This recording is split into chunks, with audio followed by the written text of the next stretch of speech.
Assalamualaikum warahmatullahi wabarakatuh. Halo Sobat Tani, kembali lagi nih bersama aku Yesa Winata, salah satu staf dari Kementerian Hubungan Luar dan Dalam Kampus.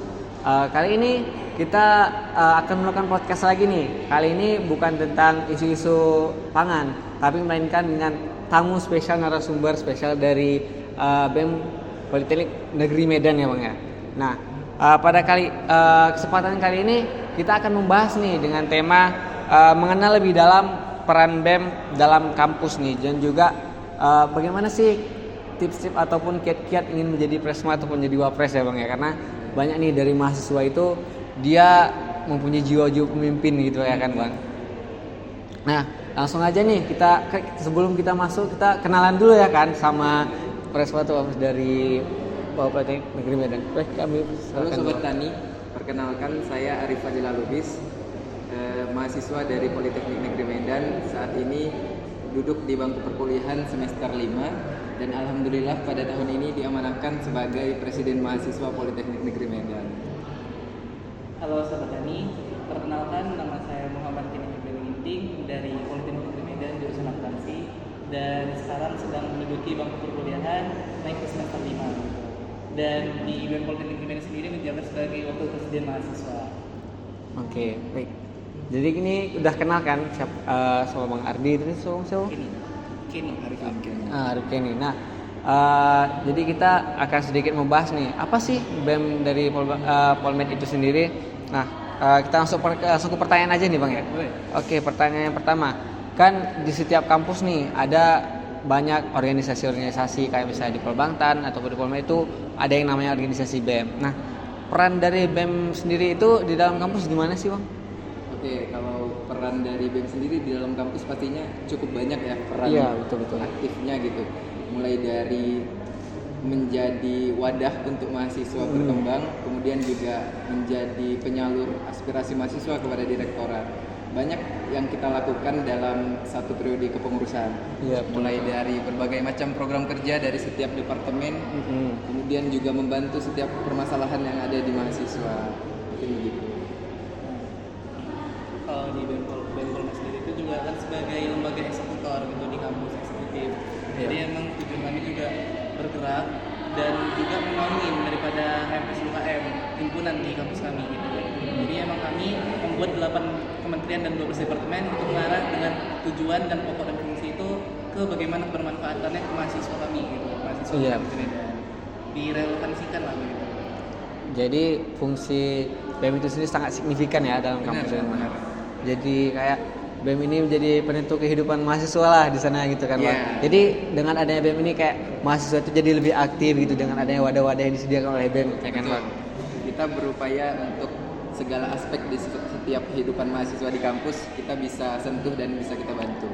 Oke, betul. Jadi BEM ini sangat penting lah dalam sebuah kampus gitu ya Mas. Oke, kita masuk ke pertanyaan selanjutnya nih Bang. Nah, kan untuk menjadi kayak Abang inilah presma atau wapres kan itu tentu ada proses nih. Karena sesuatu itu kan tidak mungkin kan kita hasilkan secara instan gitu kan. Pasti ada proses-proses. Misal kayak kopi aja melalui proses-proses gitu kan Bang.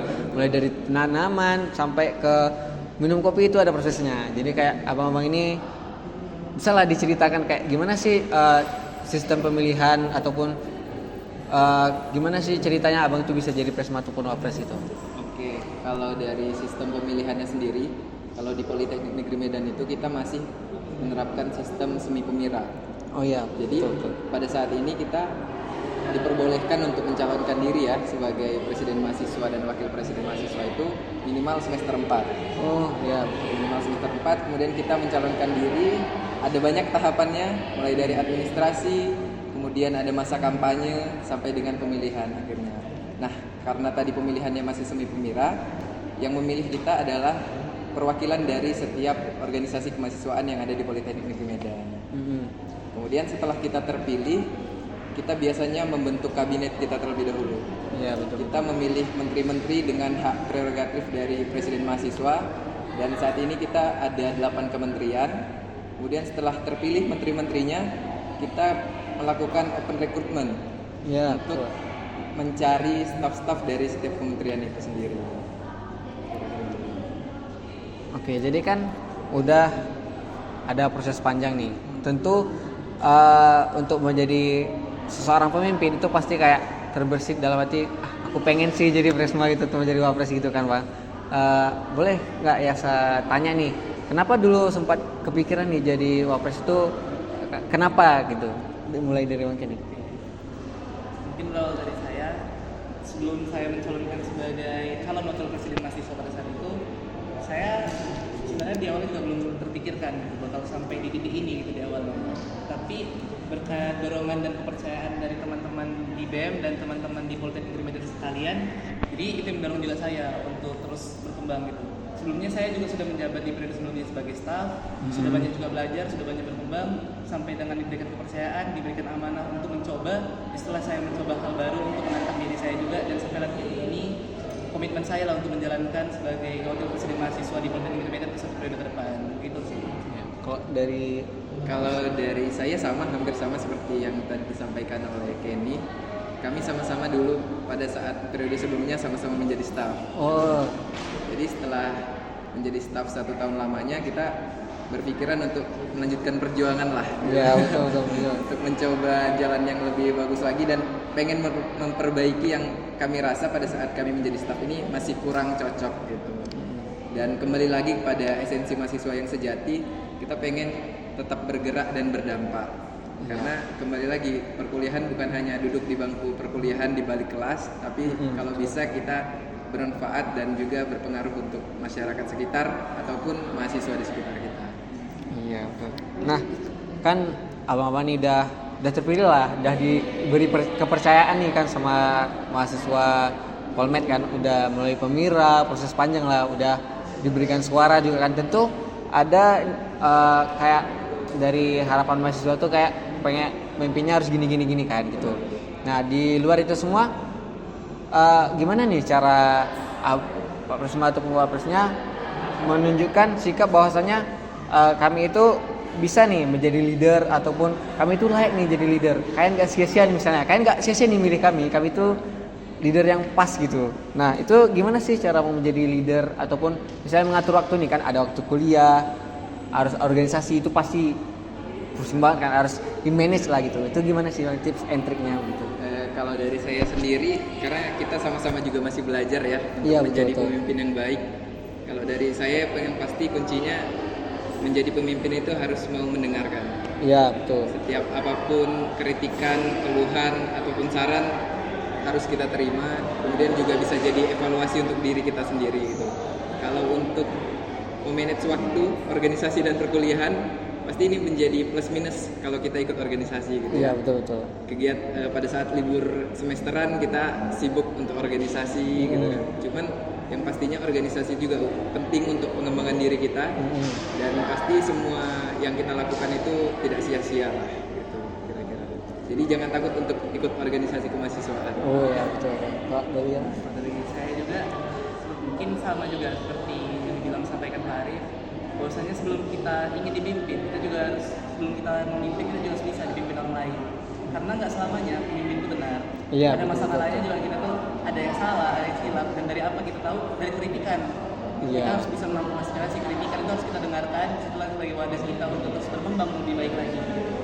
Dan juga paling utama tuh dalam manage SDM juga, gimana cara kita untuk memahami, misal di BEM juga ada 61 anggota, gimana cara kami untuk memahami 61 anggota dengan otak yang berbeda-beda untuk kami bawa, untuk kami rangkul semuanya menjadi satu gitu. Dan juga dalam memimpin, saya juga dapat pembelajaran dari saya SMA juga, ada hal yang selalu saya bawakan selama saya memimpin tuh, memimpin itu harus bisa membawa 4 poin: planning, organizing, activating, dan controlling gitu. Kita harus bisa merencanakan, kita harus bisa mengorganisir, kita harus bisa menyelesaikan orang lain, kita juga harus bisa mengkontrol gitu. Jadi 4 poin ini kita pegang, insya Allah kita bisa menjadi pemimpin yang baik lah gitu untuk di masa yang akan datang. Oke, jadi kayak jadi organisasi ataupun Presma ataupun Wapres itu adalah plus minusnya juga. Kita harus juga memahami orang lain gitu. Nah, saya pernah dengar satu statement nih Bang.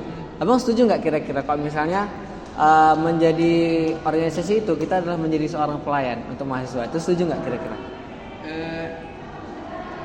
Saya setuju, tapi mungkin nggak sepenuhnya setuju. Iya. Karena yang pastinya kita juga untuk pengembangan diri kita Iya, juga. betul. Jadi tidak sepenuhnya melayani mahasiswa gitu.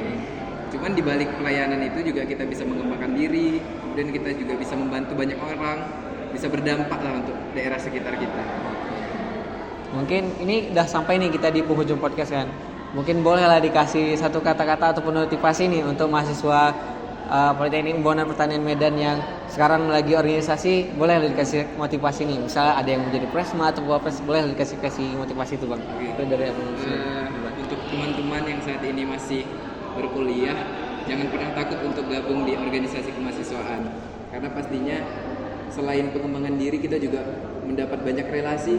Seperti sekarang kita diundang di Polbangtan ya, Iya, betul, banyak betul. dapat relasi. Kemudian kita juga banyak mendapat pengalaman baru, bisa belajar memimpin. Untuk teman-teman juga jangan takut untuk mencoba menjadi pemimpin, mungkin jadi presma atau wapresma, karena lebih baik mencoba atau daripada tidak sama sekali. Betul. Pak dari apa? Jadi saya juga sama ya, kalau misalnya kita ingin menjadi ketua di organisasi, baik itu di HMJ-nya atau sebagai UDM-nya, jangan pernah takut untuk mencoba. Karena jika kita berada di titik ragu, kita tuh nggak bakal berkembang. Kita bisa sampai di titik ini kalau misalnya kita punya keyakinan gitu.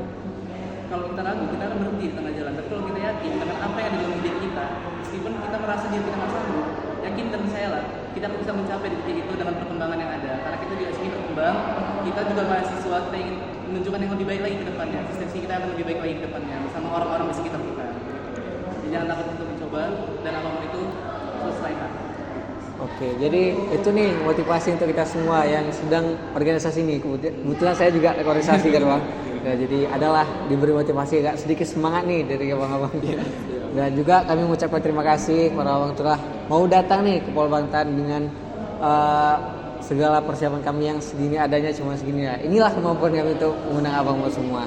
Mungkin apabila ada kekurangan kami mohon maaf, ataupun ada kelebihan kami itu mungkin itu datangnya dari Allah Subhanahu wa taala. Mungkin sekian podcast kita kali ini. Saya akhiri dengan ucapan wassalamualaikum warahmatullahi wabarakatuh. See you. Oke.